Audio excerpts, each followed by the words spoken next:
New details on the missing submersible. We're searching where the noises are, and that's all we can do at this point. As officials are still searching for crew of 5.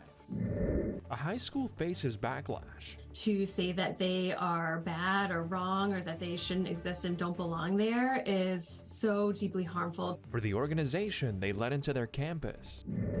And a grandma to the rescue. I'm getting to know all the kids, and I think maybe the kids will respond to me as a lifeguard more so because I am older. What she plans to do with her summer.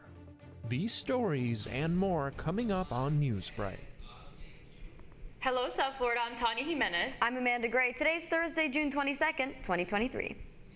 Live from the Lee Caplin School of Journalism and Media in North Miami, this is Caplin News. 2 in the tropics. Off the top this morning, Tropical Depression 4 just formed in the Atlantic. Good news for South Florida. It's expected to pass way to our east, with Tropical Depression Brett passing way to our south. Elsewhere in the Atlantic, the search and rescue operation for a missing submarine is in its final few hours. Tragically, if the crew members are not out of oxygen yet, they will be soon.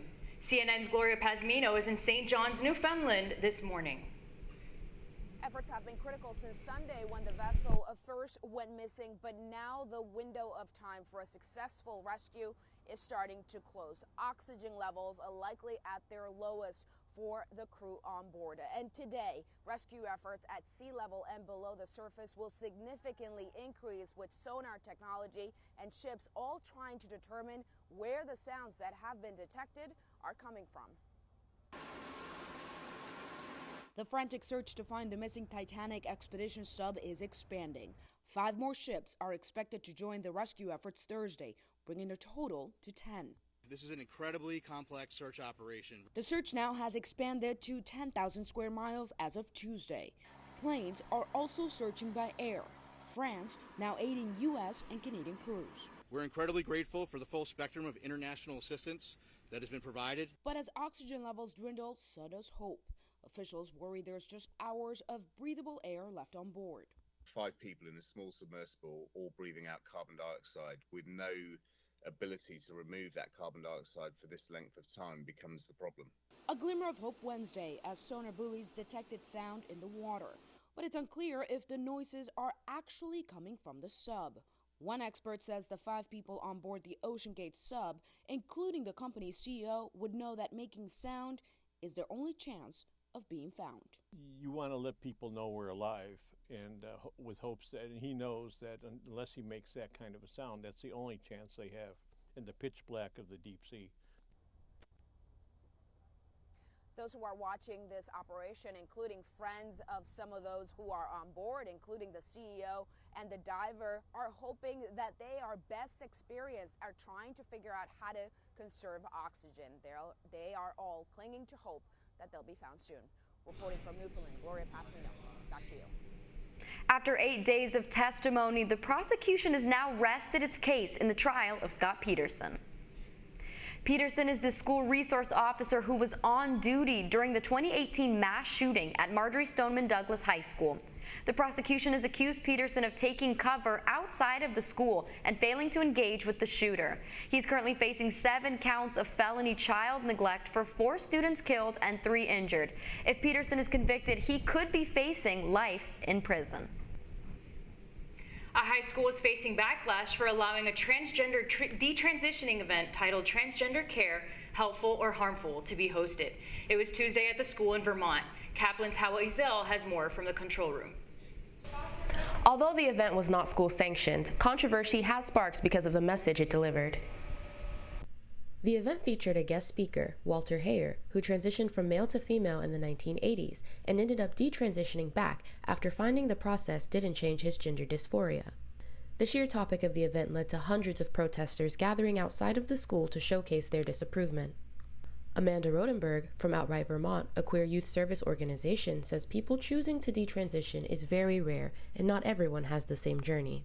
So to have a community group coming into the very school that young people are required to attend every day to say that they are bad or wrong or that they shouldn't exist and don't belong there is so deeply harmful.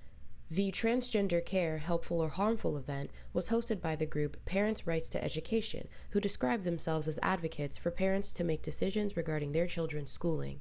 They released a statement saying public schools are teaching minors controversial content without parent knowledge or permission, going on to say parents have the right to influence school policy and protect their children from controversial subjects, which many consider to be age inappropriate and not medically accurate, even dangerous.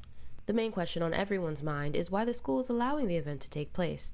Addison Northwest Superintendent Sheila Sewell issued a statement saying their policy allows any group, regardless of beliefs, to use the facilities, but also goes on to say, the perspectives proposed by the organizers of the forthcoming event are not in harmony with the vision and mission of the district.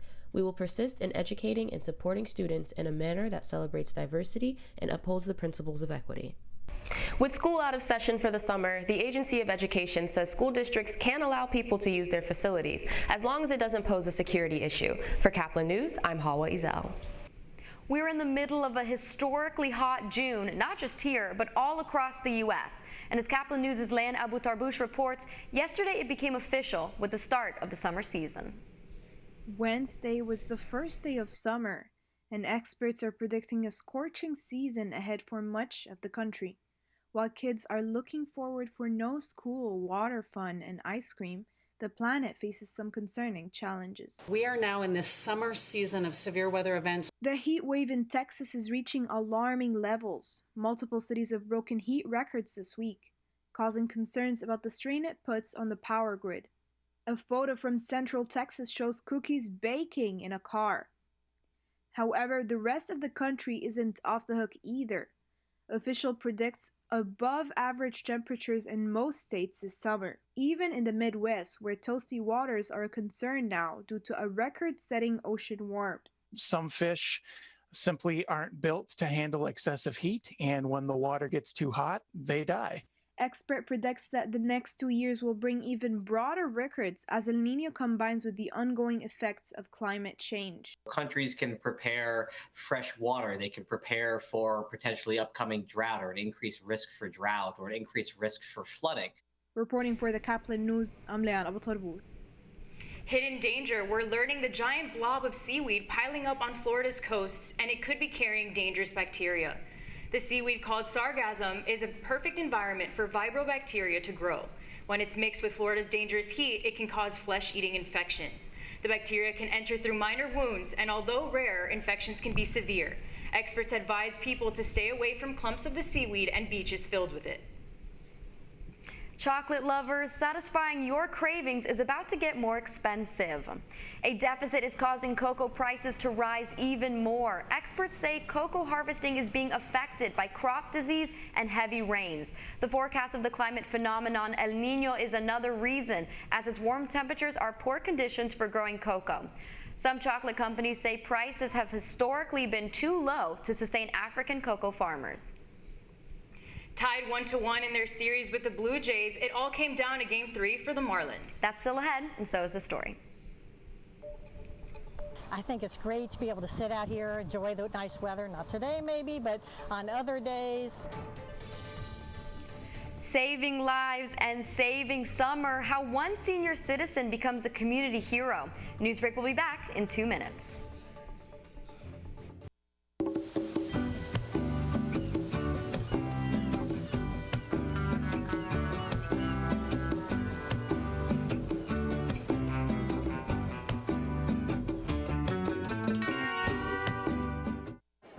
The black truck?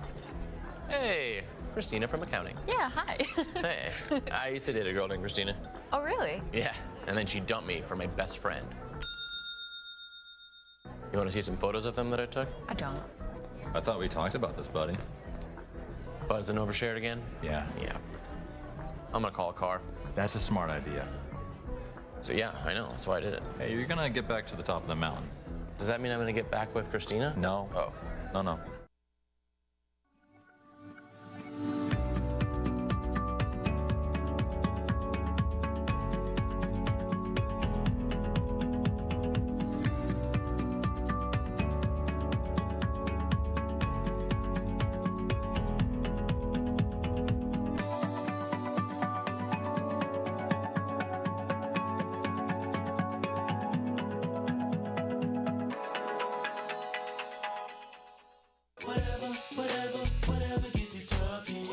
lot of ways to reach out to a friend about their mental health. Whatever gets you talking. Learn how you can help at seizetheawkward.org. Bill is a family man. He invests his money wisely and provides a good life for his children. Just one problem. He often opens emails from senders he doesn't know, and his computer is not password protected. One day, Bill checked his bank account and 94% of malware attacks originate from emails. Don't be like Bill. Take your cybersecurity seriously.